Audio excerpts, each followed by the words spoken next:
السلام علیکم ورحمۃ اللہ وبرکاتہ۔ بسم اللہ الرحمن الرحیم۔ شادی کے 10 سال بعد اللہ تعالی نے مجھے ایک بیٹی دی۔ ہم میاں بیوی بہت خوش تھے۔ بیٹی 4 سال کی ہو گئی تھی لیکن بولتی نہیں تھی۔ ہم شدید پریشان تھے، سخت پریشان تھے کہ شاید گونگی نہ ہو۔ ایک دن میں کام سے گھر آیا تو مجھے گھر سے قرآن پڑھنے کی آواز آ رہی تھی۔ آگے بڑھا تو یہ دیکھ کر حیران رہ گیا کہ بیگم آج شام کو عصر کے بعد تیار رہنا، میں نے ہادیہ کے لیے ایک ڈاکٹر سے وقت لیا ہے۔ آج اس ڈاکٹر کو چیک کروا کے آنا ہے۔ وہ بہت مشہور ڈاکٹر ہے اور اس کے ہاتھ میں بہت شفا ہے۔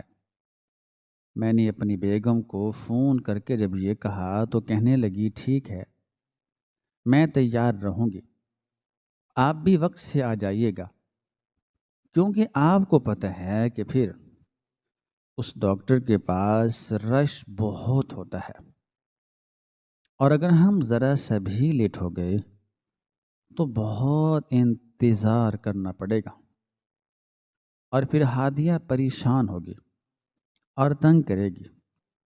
بیگم نے مجھے تاکید کی تو میں نے فوراً کہا نہیں، فکر مت کرو، میں جلدی پہنچ جاؤں گا، بس تم ریڈی رہنا۔ یہ کہہ کر میں نے فون بند کر دیا اور اپنے دفتری کاموں میں مصروف ہو گیا۔ جیسے ہی عصر کا وقت ہونے والا تھا میں فوراً دفتر سے نکل آیا اور گھر کی طرف روانہ ہو گیا۔ راستے میں ہادیہ کے بارے میں ہی سوچ رہا تھا۔ ہادیہ میری پیاری بیٹی جو میری ایک عمر کی ریاضت کا پھل تھی اور ایک عمر کی دعاؤں کا حاصل تھی۔ میرا نام سلمان ہے اور میری عمر 35 برس ہے۔ میں جب 25 برس کا ہوا کام کاج سے لگ گیا اور اچھی نوکری مل گئی تو اماں جھٹ اپنی بھانجی کو بیاہ کر لیا۔ میں ویسے بھی اقرا کو پسند کرتا تھا اور دبے دبے الفاظ میں اماں سے کئی بار اپنی پسندیدگی کا اظہار کر چکا تھا۔ اماں کو بھی شاید اندازہ ہو گیا تھا، اسی لیے انہوں نے اس رشتے کی راہ میں کوئی رکاوٹ نہیں ڈالی۔ ویسے بھی اقرا خوبصورت تھی، خوب سیرت تھی اور اس کے علاوہ اس میں اور بھی کئی گن تھے۔ اماں کو بھی وہ پسند تھے، اسی لیے ہم نے جھٹ منگنی اور پٹ بیاہ والی بات کی۔ چونکہ میرے ابا کا انتقال بچپن میں ہی ہو چکا تھا اور اماں کا اکلوتا بیٹا میں ہی تھا اور میرے علاوہ اماں کے اور کوئی اولاد نہیں تھی، اسی لیے اماں نے خوب دھوم دھام سے میری شادی کی تھی۔ اماں ایک سرکاری اسکول میں ٹیچر تھی اور اب ریٹائرمنٹ کے قریب تھی۔ اسی وجہ سے ان کی خواہش تھی کہ میری شادی میں وہ اپنے خوب ارمان نکالے اور اماں نے ایسا کیا بھی۔ اقرا رخصت ہو کر گھر آ چکی تھی اور اماں اس تبدیلی پر بہت خوش تھی۔ ہمارے گھر میں جیسے رونقیں اتر آئی تھی اور اس کا چہرہ اقرا کے سر جاتا تھا۔ اقرا بھی فوراً اس گھر میں آ کر رچ بس گئی تھی۔ ویسے بھی وہ شادی سے پہلے بھی آتی رہتی تھی، رشتہ داری کا معاملہ تھا، لیکن اب تو جیسے اس نے ساری ذمہ داریوں کو ایک دم سنبھال لیا تھا اور وہ اماں کو کوئی کام نہیں کرنے دیتی تھی۔ اور اماں اقرا کے اس طرز عمل سے بہت مطمئن ہو گئی تھی، کیونکہ اماں کو اسی بات کا ڈر تھا کہ کہیں اقرا اپنی 1.5 اینٹ کی مسجد بنا کر اکیلی نہ بیٹھی رہے، کیونکہ اقرا کا مزاج تھوڑا سا تلخ تھا اور وہ بہت کم کسی کے ساتھ جلدی اٹیچ ہوتی تھی۔ لیکن اس گھر میں آ کر اس کی ہم لوگوں کے ساتھ اچھی اٹیچمنٹ ہو چکی تھی۔ شادی کے بعد کا وقت بڑی تیزی سے گزر گیا تھا اور عملی زندگی کا آغاز ہو چکا تھا۔ اماں بھی سکول چلی جاتی اور میں اپنی دفتر چلا جاتا۔ اقرا گھر پر اکیلی ہوتی۔ دوپہر تک اقرا اپنے گھر کے کام کاج نپٹا لیتی اور اماں کے آنے پر انہیں گرما گرم کھانا پیش کرتی۔ شام کو جب میں گھر آتا تو وہ میرے لیے گرما گرم چائے بناتی اور ہم تینوں مل کر بیٹھ کر چائے پیتے اور سارے دن کی باتوں کو ایک دوسرے کے ساتھ ڈسکس کرتے۔ یوں وقت بہت اچھا گزر رہا تھا۔ شادی کو 1 سال ہو چکا تھا جب دبے دبے الفاظ میں خاندان کے لوگوں نے بچے کے بارے میں پوچھنا شروع کر دیا۔ ہمیں تو اس بات کا خیال ہی نہیں آیا تھا۔ ہماری زندگی تو مکمل انداز میں گزر رہی تھی، لیکن لوگوں کی باتوں نے ہمیں جیسے چونکا سا دیا تھا۔ تبھی ایک دن اقرا جھجک کر کہنے لگی، سلمان، میں چاہتی ہوں کہ ایک بار ڈاکٹر کو چیک کروا لوں۔ ویسے تو مجھے بھی بچے کے حوالے سے کوئی جلدی نہیں ہے، لیکن پھر بھی چیک کروا لینا بہتر ہے۔ کیا پتہ ڈاکٹر کوئی صلاح مشورہ دے دے۔ اقرا کی بات سن کر میں نے بھی اتفاق کیا اور کہا، ٹھیک ہے، اگر تم سمجھتی ہو کہ چیک کروا لینا چاہیے تو میں تمہیں لے چلوں گا۔ میں اقرا کے کہنے پر اسے شہر کی ایک مشہور گائناکالوجسٹ کے پاس لے کر آ گیا، جس نے اقرا کے مختلف ٹیسٹ کروائے اور ان ٹیسٹوں کی رپورٹ کے مطابق سب کچھ ٹھیک تھا، بس اللہ کی طرف سے ہی دیر تھی۔ اس نے اقرا کو کچھ طاقت کی دوائیاں لکھ دیں اور ان کے باقاعدگی سے استعمال کرنے کا کہا، اور اقرا کو ٹینشن سے دور رہنے کا کہہ کر اس نے 1 مہینے بعد دوبارہ چیک اپ کروانے کے لیے بلوایا۔ میں نے مطمئن انداز میں اقرا سے کہا، دیکھا، تم یوں ہی ٹینشن لے رہی تھی، تم یوں ہی فکر مند ہو رہی تھی، دیکھا نا سب کچھ ٹھیک ہے، اللہ تعالیٰ کی طرف سے ہی دیر ہے۔ اللہ تعالیٰ نے جب چاہا وہ ہمیں نواز دے گا۔ میں نے اسے تسلی دی، دلاسا دیا، اور سچ میں وہ بہل گئی تھی۔ ابھی تک تو اماں نے بھی اس خیال کو اپنے دل میں نہیں آنے دیا تھا، لیکن اب لوگوں کی مسلسل باتوں نے اور ان کے توجہ دلانے نے اماں کو بھی چونکا دیا تھا، اور وہ بھی بہانے سے مجھے کہنے لگی کہ ڈاکٹر بدل کر دیکھو، فلاں حکیم کے پاس جا کر دیکھو، کسی فقیر سے دعا کرواؤ، کسی درویش سے دعا کرواؤ، دربار پہ چادر چڑھا آؤ۔ اماں کی ان باتوں سے میں تنگ آنے لگا تھا اور انہیں کہتا، اماں ایسا کچھ بھی نہیں ہے، اقرا ابھی بالکل ٹھیک ہے، اس کے اندر کوئی کمی نہیں ہے، ڈاکٹر نے صرف اسے طاقت کی دوائیاں لکھ کر دی ہیں، آپ بس دعا کریں، اللہ ہماری جھولی بھر دے گا۔ ماؤں کی دعاؤں میں بہت طاقت ہوتی ہے۔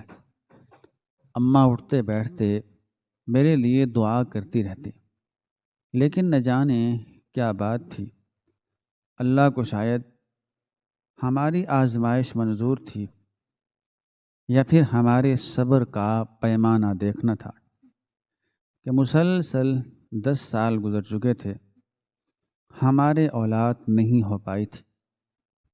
اس دوران اماں بھی ریٹائر ہو گئی تھیں اور پھر گھر پر ہی رہ کر وہ جیسے بیمار ہو گئیں اور ایک دن ان کا انتقال ہو گیا۔ اماں نے خاموشی سے اپنی جان دے دی تھی، حالانکہ وہ بالکل ٹھیک تھیں، کوئی خاص بیماری نہیں تھی۔ بلڈ پریشر ہائی ہو جاتا تھا اور شوگر کا مسئلہ تھا، لیکن کبھی سوچا بھی نہیں تھا کہ اماں جو اچانک ہمیں چھوڑ جائیں گی۔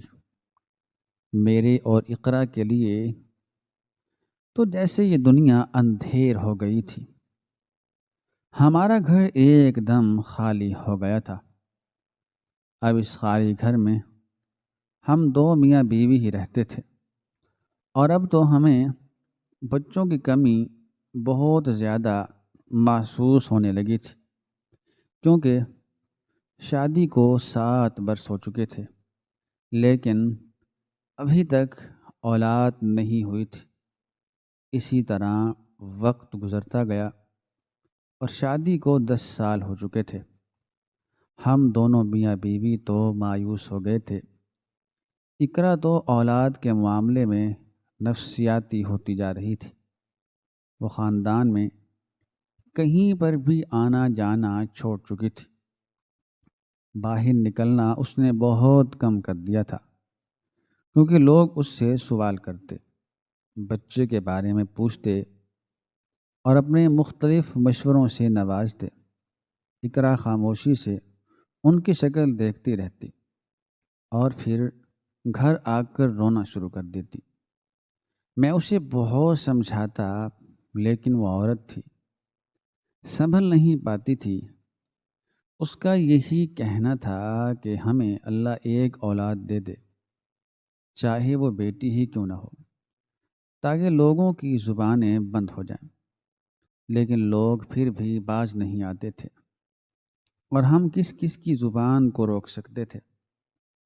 10 سال کے بعد اچانک ایک دن کھانا بناتے ہوئے اقرا کی طبیعت کچھ خراب ہو گئی اور وہ الٹیاں کرنے لگی۔ مجھے لگا شاید اس نے کچھ الٹا سیدھا کھا لیا ہوگا، اسی وجہ سے فوڈ پوائزننگ ہو گئی ہے۔ میں اسے لے کر ڈاکٹر کے پاس چلا آیا، لیکن ڈاکٹر نے کچھ ٹیسٹ لکھ کر دے دیے، جنہیں کروانے کے بعد ایک خوشخبری نے ہمارا استقبال کیا۔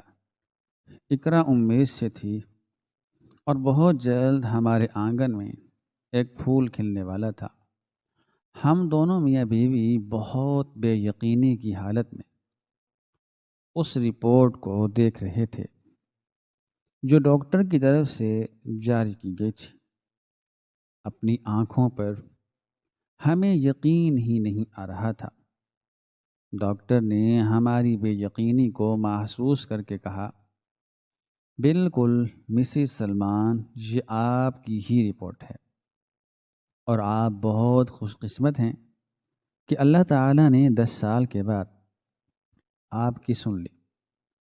اب آپ اپنا بہت خیال رکھیے گا، کھانے پینے میں آپ نے کوئی کنجوسی نہیں کرنی، اپنی دوائیاں باقاعدگی سے استعمال کرنی ہیں، اور ٹینشن نہیں لینی ہے، فکر مند نہیں ہونا ہے۔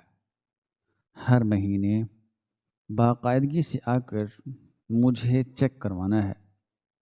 ڈاکٹر نے اقرا کو مختلف ہدایات دیں، جنہیں وہ خوشی سے سر ہلا کر سنتی رہی۔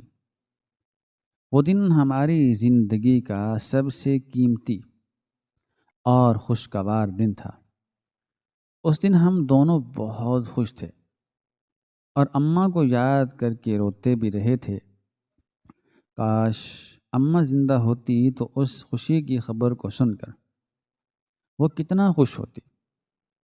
اس بات نے ہماری خوشی کو تھوڑا کم تو کیا، لیکن اب میں نے سوچ لیا تھا کہ اقرا کو کوئی بھی ٹینشن نہیں دینی ہے۔ ہم نے ابھی یہ بات خاندان میں کسی کو بھی نہیں بتائی تھی، کیونکہ اقرا کا کہنا تھا کہ کچھ وقت گزر جانے دیں، ایسے حاسدوں کی نظر لگ جاتی ہے، اور میں اس کی بات سے مکمل اتفاق کرتا تھا۔ 9 مہینے میں نے اقرا کو جیسے پاؤں زمین پر اتارنے نہیں دیا تھا۔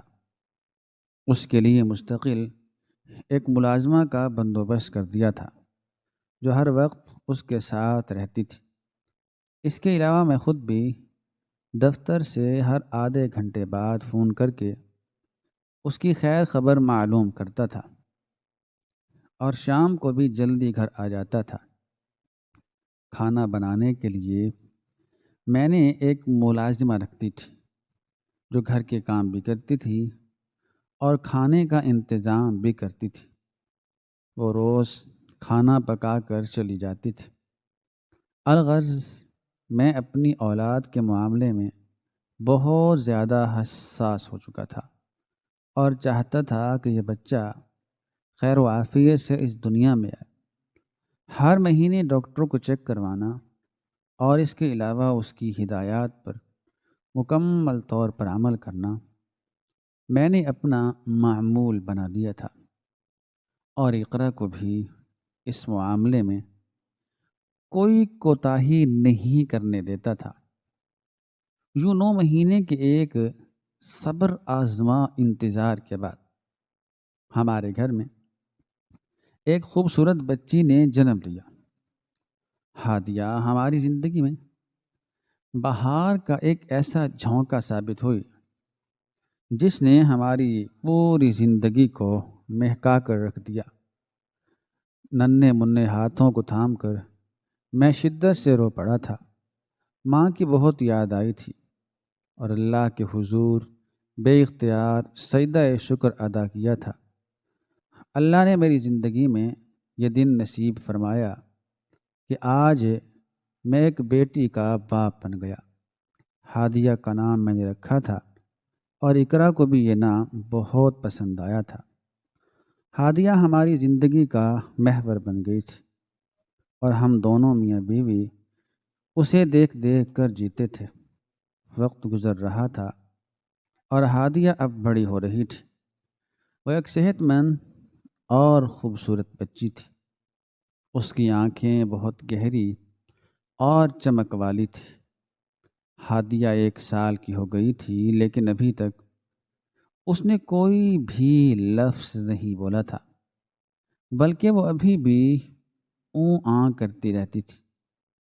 1 2 بار اقرا نے تشویش کا اظہار بھی کیا اور کہنے لگی، سلمان، ہادیہ نے ابھی تک ماما پاپا نہیں کہا، ورنہ اتنی عمر تک بچے بول لیتے ہیں، چھوٹے موٹے لفظ کہتے ہیں، جبکہ ہادیہ بول نہیں رہی، ایسا کیوں ہے؟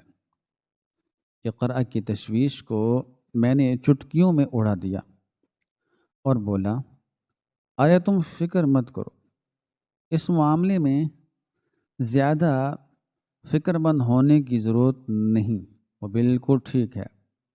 بس بعض بچے جلدی بول پڑتے ہیں اور بعض وقت لیتے ہیں۔ تم فکر مت کرو، ہادیہ بھی جلد بولنا شروع کر دے گی۔ دیکھو ماشاء اللہ، وہ چلتی پھرتی ہے، کھاتی پیتی ہے، سنتی ہے۔ اب تم ایک چھوٹی سی بات کو لے کر فکر مند ہو رہی ہو اور ٹینشن لے لے کر اپنی طبیعت خراب کر رہی ہو۔ میں نے اپنی بیوی کو تسلی دیتے ہوئے جب یہ کہا تو وہ بھی مطمئن سی ہو گئی، لیکن کہیں نہ کہیں اس کے دل میں کچھ ڈر تھا۔ وقت گزر رہا تھا۔ ہادیہ 2 سال کی ہو چکی تھی اور اب بھی وہ بولتی نہیں تھی۔ اب کی بار تو ہم دونوں میاں بیوی شدید پریشان ہو چکے تھے اور مختلف ڈاکٹرز کو چیک کروا چکے ہیں۔ سب کا یہی کہنا تھا کہ ہادیہ بالکل ٹھیک ہے۔ ہاں، پیدائشی طور پر اگر اس میں گنگا پن ہے تو ہم ابھی کچھ نہیں کہہ سکتے۔ جب یہ 5 برس کی ہوگی تبھی اس بارے میں صحیح اندازہ ہوگا، لیکن ابھی اسے کسی بھی تھراپی کی ضرورت نہیں ہے۔ ڈاکٹر ہمیں ہر ممکن طریقے سے تسلی دیتے، لیکن جانے کیا بات تھی، اقرا کے دل میں ایک وہم بیٹھ چکا تھا، اور وہ بہانے بہانے سے ہادیہ کو بولنے کے لیے اکساتی، اس کے ساتھ باتیں کرتی، لیکن ہادیہ بدلے میں ٹکر ٹکر اس کی شکل دیکھتی رہتی، اور وہ کچھ بھی نہیں بولتی تھی۔ ایک سنگل لفظ بھی اب تک اس کے منہ سے نہیں نکلا تھا۔ اقرا بے حد پریشان ہو چکی تھی، اور میں بھی اس معاملے کو اب سنجیدگی سے لے رہا تھا۔ شہر کے مختلف ڈاکٹرز کو ہم چیک کروا چکے تھے، اور آج بھی میں نے جس ڈاکٹر سے ٹائم لے رکھا تھا وہ شہر کا ایک جانا مانا ڈاکٹر تھا۔ یہ تو میں نے پہلے ہی سوچ رکھا تھا کہ اب کسی ڈاکٹر کو چیک نہیں کروانا، لیکن جب رشتہ دار ہادیہ کو دیکھ کر افسوس کا اظہار کرتے اور کہتے کہ اللہ تعالی نے اولاد کی صورت میں ایک مستقل آزمائش دے رکھی ہے، یہ تو تم لوگوں کا ہی صبر ہے، تم لوگوں کا ہی حوصلہ ہے، پہلے اولاد کے لیے اتنا عرصہ ترستے رہے، اور اگر اللہ تعالیٰ نے اولاد دے دی ہے تو وہ بھی گونگی ہے، بولتی نہیں ہے۔ لوگوں کی یہ باتیں سن کر اقرا بہت روتی تھی اور پریشان رہتی تھی، جبکہ میں ان باتوں پر صرف کڑ سکتا تھا، لیکن اب میں نے سوچ لیا تھا کہ ایک بار پھر سے ہادیہ کو چیک کروا لیتا ہوں، شاید کوئی راستہ نکل آئے، شاید کوئی سبب بن جائے۔ میں اب گھر تک پہنچ چکا تھا، اسی لیے ماضی کی یادوں کو دفن کیا اور اقرا کو ساتھ لے کر میں ڈاکٹر کے پاس چلا آیا۔ وہاں پہنچنے کے کچھ دیر کے بعد ہی ہماری باری آ چکی تھی۔ ڈاکٹر نے ہادیہ کا مکمل طور پر معائنہ کیا اور کہنے لگا، بچی بظاہر تو بالکل ٹھیک ہے، ہر چیز کا رسپونڈ کر رہی ہے، اور کوئی ایسا عیب دکھائی بھی نہیں دے رہا، نہ ہی کوئی مسئلہ نظر آ رہا ہے، لیکن پھر بھی آپ ایک بار اس کا سی ٹی اسکین کروا کر دیکھ لیں، ہو سکتا ہے اگر دماغی طور پر کوئی مسئلہ ہوا بھی تو واضح ہو جائے گا، لیکن میرے خیال سے بچی کو ابھی تھوڑا وقت دیں اور اس کی اسپیچ تھراپی کروانی شروع کریں، آہستہ آہستہ یہ بولنا شروع ہو جائے گی۔ ڈاکٹر نے مکمل معائنہ کرنے کے بعد جب یہ کہا تو سی ٹی اسکین کا سن کر میں اور اقرا پریشان ہو گئے تھے، لیکن ڈاکٹر نے ہمیں مکمل تسلی دی اور کہا کہ بہتر ہے کہ آپ کروا لیں، ویسے بھی اس کی ابھی اتنی ضرورت نہیں ہے، لیکن ایک شک ہے وہ ختم ہو جائے گا۔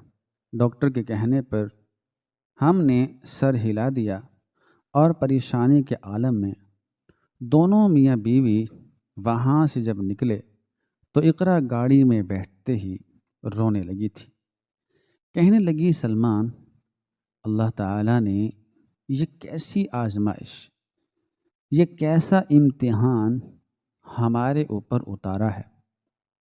پہلے ہمیں اتنی دیر سے 10 سال تک صبر کا گھونٹ پینے کے بعد اولاد ملی، اور پھر اولاد ملی بھی تو اس میں ایک بہت بڑا نقص ہے، اس میں ایک بہت بڑا عیب ہے۔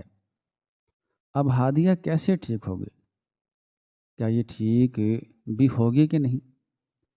اقرا نے روتے ہوئے انجانے خدشے کے تحت کہتے ہوئے مجھے دیکھا تو بے اختیار میں نے کہا، اللہ نہ کرے کہ وہ ایسے ہی رہے، مجھے پورا یقین ہے کہ وہ ایک دن بولنے لگ جائے گی، بس تم صبر کا دامن تھامے رکھو اور اللہ تعالی سے دعا کرتے رہو۔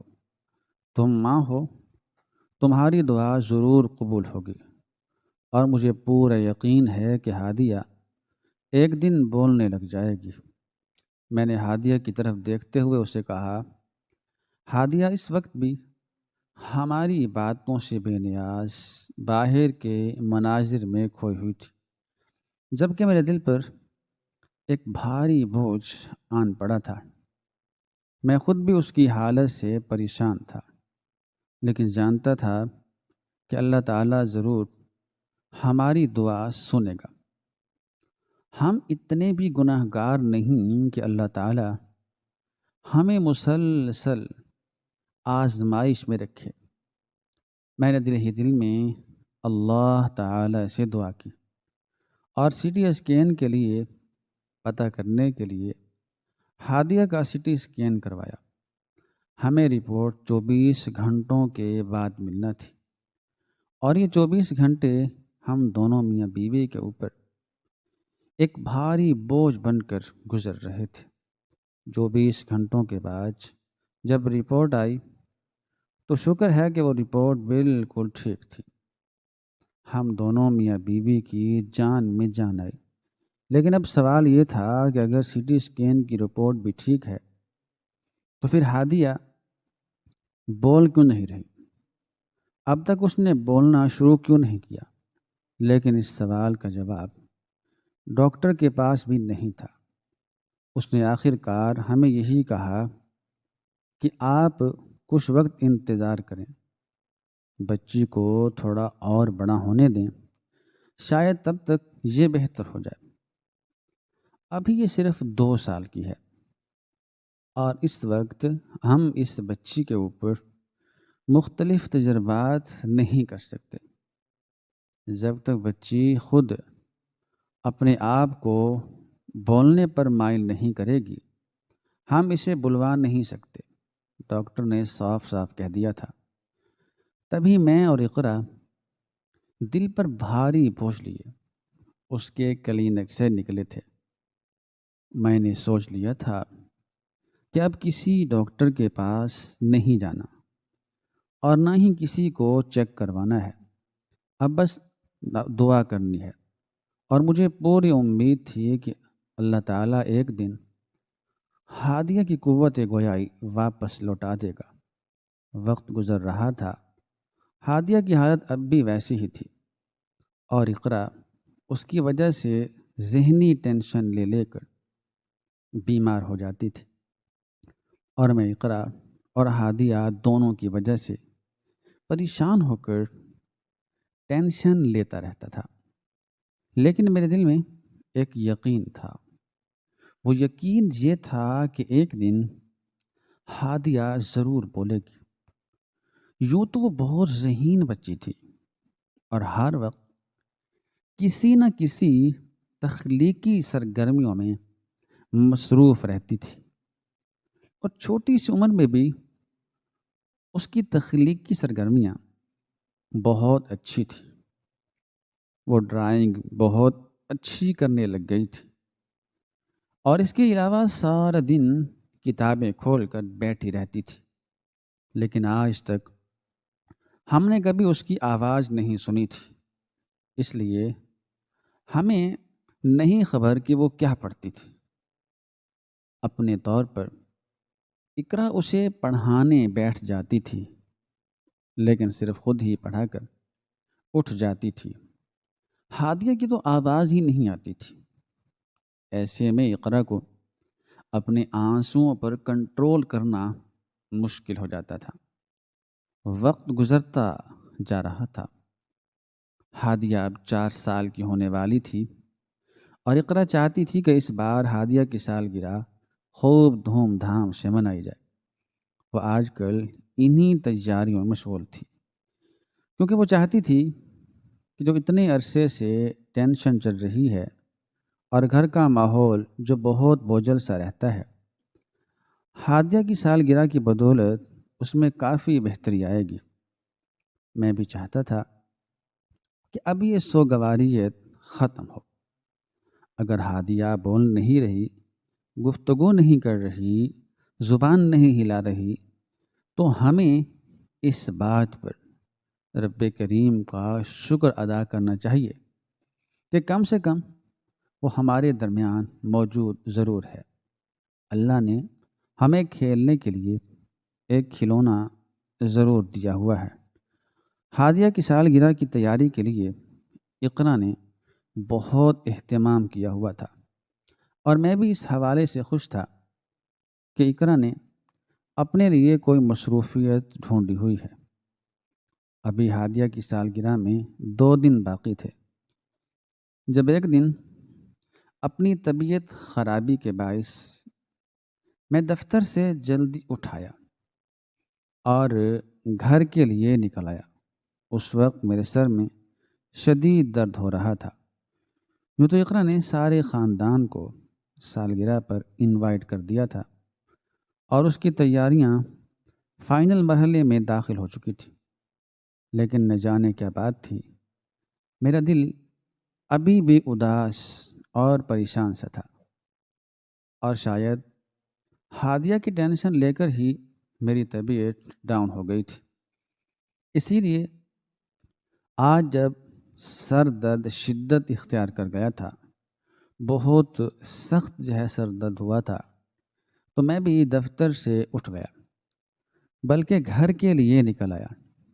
گھر میں داخل ہوتے وقت مجھے ایک دم سے کسی بچے کی آواز سنائی دی۔ کوئی بچہ بہت خوبصورت انداز میں قرآن پاک کی تلاوت کر رہا تھا۔ میرے قدم بے اختیار رک گئے اور میں اس خوبصورت اور دل نشین آواز کو سننے کے لیے وہیں پر کھڑا ہو گیا۔ وہ بچی تلاوت کر رہی تھی اور اس کے الفاظ میرے دل میں اتر رہے تھے۔ بے اختیار میری آنکھیں بھیگ گئی تھیں، میری آنکھیں نم ہو گئی تھیں، اور میں اسی طرح گھر کے اندر کی طرف بڑھ گیا۔ بچی کی آواز اب بھی آ رہی تھی، لیکن حیرت انگیز طور پر یہ آواز میرے گھر سے آ رہی تھی۔ میں پہلے یہی سمجھا تھا کہ شاید محلے میں سے، بازار میں سے کسی کے گھر سے آ رہی ہے، لیکن گھر میں داخل ہونے کے بعد مجھے اندازہ ہوا کہ یہ آواز میرے ہی گھر سے آ رہی تھی۔ میں اندر آیا تو یہ دیکھ کر میری آنکھیں حیرت کے مارے پھٹ پڑیں کہ سامنے ہی ہادیہ قرآن پاک کی تلاوت کر رہی تھی، حالانکہ اس کے آگے قرآن پاک نہیں تھا۔ وہ آنکھیں بند کیے بڑے جذب کے عالم میں قرآن پاک کی تلاوت کر رہی تھی، جبکہ کچن کے دروازے پر اقرا بھی حیرانی سے اسے دیکھ رہی تھی، اور میں خود بھی حیرت کا مجسمہ بن کر کھڑا ہو گیا تھا۔ ہادیہ کی آواز بہت خوبصورت تھی، اور وہ بڑے اچھے انداز میں، بڑے بہترین انداز میں ایک ایک لفظ کو واضح کر کے تلاوت کر رہی تھی۔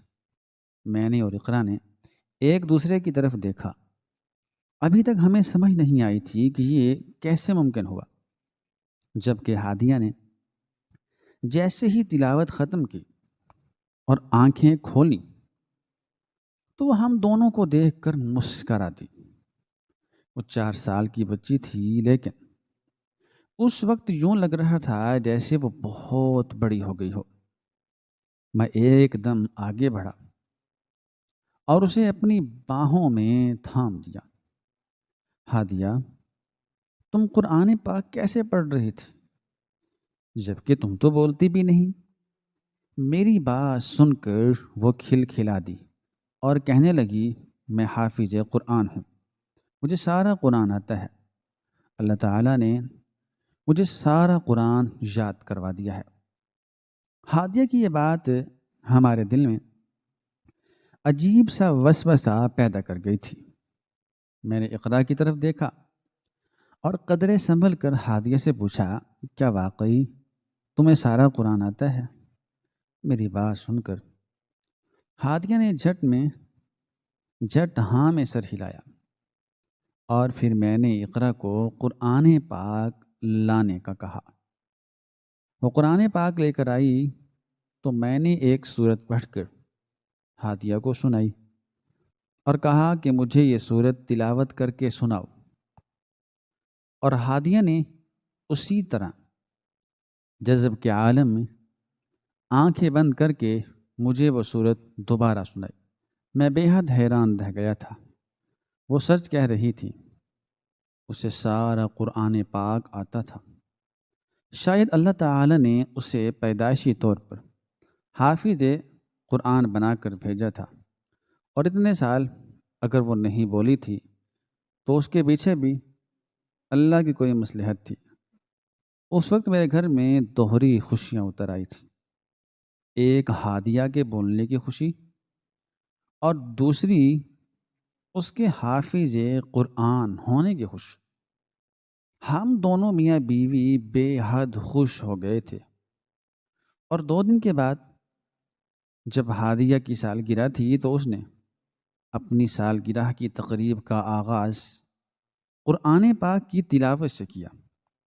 قرآن پاک کی تلاوت سن کر وہاں پر موجود ہر شخص دنگ رہ گیا تھا، اور جب سب کو یہ پتہ چلا کہ ہادیہ پیدائشی طور پر حافظ قرآن ہے تو وہاں پر موجود تمام لوگ اللہ تعالیٰ کی اس قدرت پر حیران رہ گئے تھے، اور ان سب کی بھی زبانیں بند ہو چکی تھی جو ہادیہ کے نہ بولنے پر طنز کرتے تھے، اور اس کے گنگے ہونے پر انہیں خوشی محسوس ہوتی تھی۔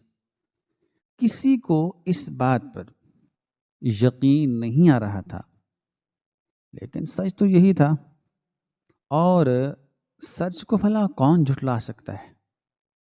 میں اور اقرا اللہ تعالی کا شکر ادا کرتے نہیں تھکتے، جس نے نہ صرف ہماری بیٹی کو حافظ قرآن بنایا بلکہ اس کی قوت گویائی بھی واپس لوٹا دی۔ اللہ تعالیٰ نے ہادیہ کی صورت ہمیں دوہری خوشیاں دے دی تھی، اور یہ خوشیاں ہمارے لیے زندگی بھر کا حاصل تھیں۔ ہم نے جو اتنے سال صبر کے ساتھ وقت گزارا اور انتظار کیا، اللہ تعالیٰ نے اس صبر کا ہمیں اتنا خوبصورت انعام دیا کہ ہم خود بھی دنگ رہ گئے تھے، اور ساری زندگی بھی اس کا شکر ادا کرتے تو کم تھا۔